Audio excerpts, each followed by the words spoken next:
You just had a meeting about community ownership tonight. How did it go? Well, I think the meeting went very well tonight, Fergus. There was a good turnout here. We had supporters direct along. They're the people, they're the body in the UK that's taken 50 clubs into fan ownership, and it was important that the members, the people interested in Annan Athletic and Annan becoming a fan-owned club, 100% fan-owned, that they got to hear the detail from the people that know what they're doing. And the guys from Supporters Direct, they've answered all the questions. There's lots of questions tonight, and it was great that there were so many and they were so varied. And it was I think every question was answered fully.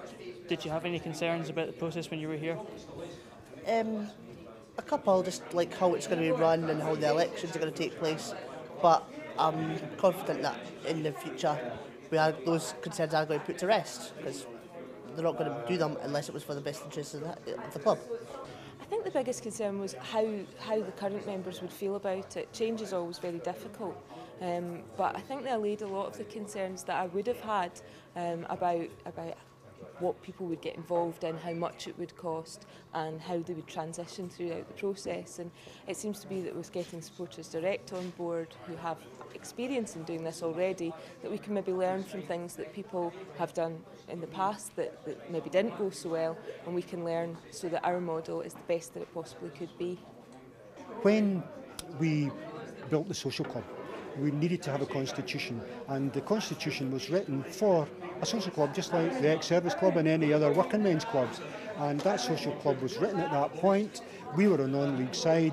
The majority of our revenue was being brought in through the social club, and we had a football team playing in the southern counties. Now that was approved by the sheriff back then, but since that point, over 25 years ago, the constitution's never changed, but Annan Athletic has changed dramatically.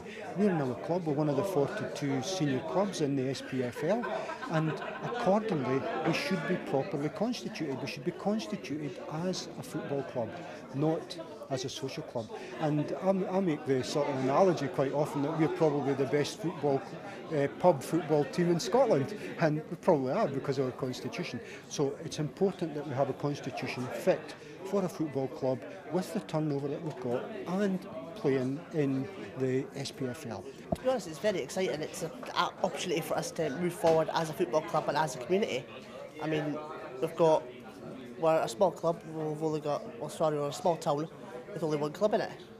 It's just our own local team. It's a good choice for maybe to bring more of the community towards the football club rather than go with the normal Celtic or Rangers divide. Have our own local team and follow our own local team. I think it sounds like a really interesting model.